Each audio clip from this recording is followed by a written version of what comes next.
Chapter 1 Lecture. All right, let's get started. We'll be talking about spending again today and the various ways that different groups of people in society spend money. And the two groups we'll look at this morning are men and women, a favorite topic for many people. And I'm going to cover some of the different ways that men and women spend money and then discuss some of the reactions by businesses to these differences. So, we're going to see lots of differences, and the main reason I want to focus on gender differences in spending is because these differences are starting to have very big implications for marketers and advertisers. Now, I'm speaking in generalizations here, but traditionally, the wife and mother in a family has been the one in the family who has been concerned with taking care of the home and taking care of the children. So, for example, it's traditionally the woman in the family who thinks about preparing the food for the family or keeping the family healthy and warm, those kinds of things. Here's how experts say it. They say women want to create a lifestyle. Now that means they tend to focus on the daily life of their family. Another way we can say this is women have traditionally focused more on now. So when we think about spending money, the traditional purchases made by women have been things like the daily food for the family, and the shoes, and the clothes. These kinds of purchases are made for the daily needs of the family for right now. Now, let's move on and let's talk about the traditional responsibilities and traditional spending by men. Traditionally, and again, this is a generalization, the man in the family is the one who fixes things. So, for example, if a door in the house is broken, the man fixes it, okay? So now, when it comes to spending, well, men traditionally want to get those things that will last a long time and that don't need replacing or repairing. They're the ones who are concerned with the long-term value of purchases. And that makes quite a bit of sense. Now, the long-term value of an item increases as the price of the item goes up. So the long-term value of a car, for example, is more important to a family's finances than, let's say, the long-term value of a sweater or a pair of shoes. So items with a high long-term value have been important to men. So now we're going to look at big ticket items.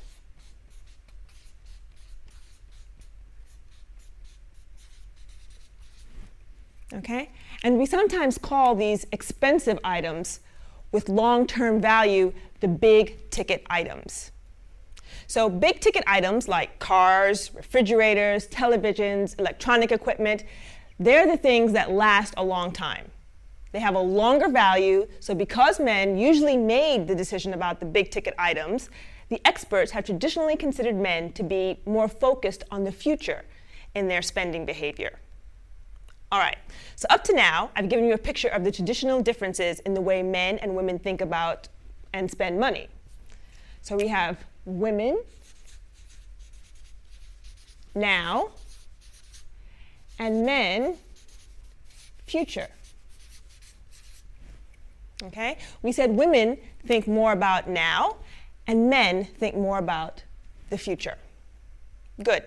And up to now, you've seen that I've been using the word traditional and traditionally. Why? Because much of what I've said is changing. And change is right before our eyes. The traditional responsibilities in the family are changing.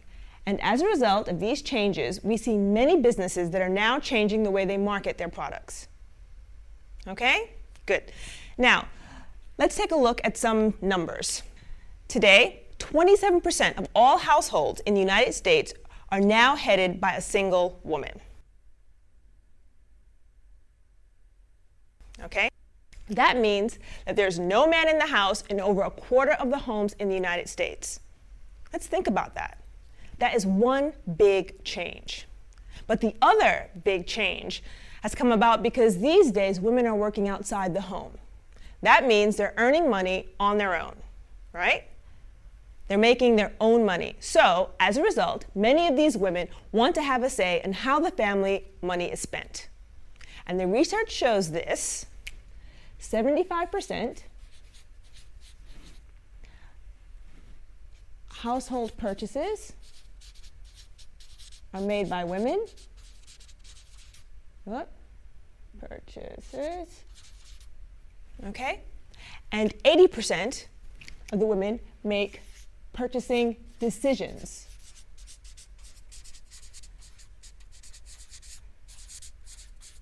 Okay?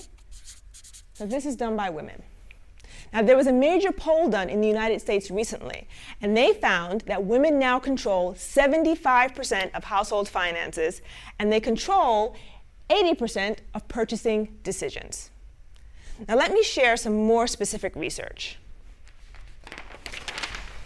So 62% of women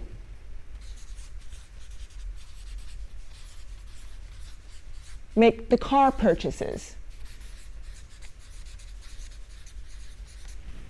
All right?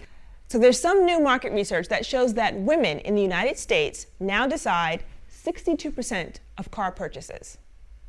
I'll add that we also have studies that shows that more and more women are helping to make the decisions about how to repair and improve the house as well. So all of this is telling us that they have helped to make decisions about some of the big ticket items that we mentioned before. Now, these are very important changes because if you remember, we said earlier, these used to be the purchases made by men. Well, not anymore. I think I've given you an idea of the change in men and women spending, and especially the change in the spending by women. All right, so now what I want to ask is, what does this all mean for business? How has the business world responded? Okay, we have something called female economy. Okay, female economy is a way to talk about the new kinds of spending. Okay, the new kind of purchasing that's being done by women.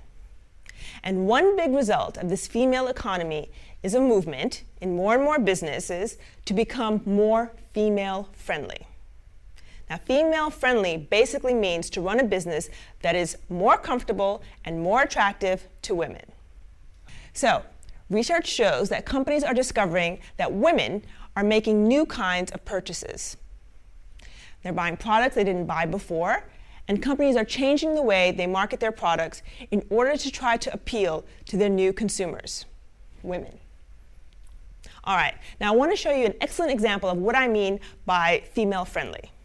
There's a car repair company that has shops all over the United States. It's called Jiffy Lube. Now remember, we said that women were starting to buy their own cars, okay? The people at Jiffy Lube wanted to be sure that women went to their company to have their cars fixed. So they made some changes in their business. To appeal to women, they built nice, comfortable waiting rooms with soft, comfortable chairs for their customers to use. Okay? They added magazines that women might like to read in the waiting room. And this is the interesting part.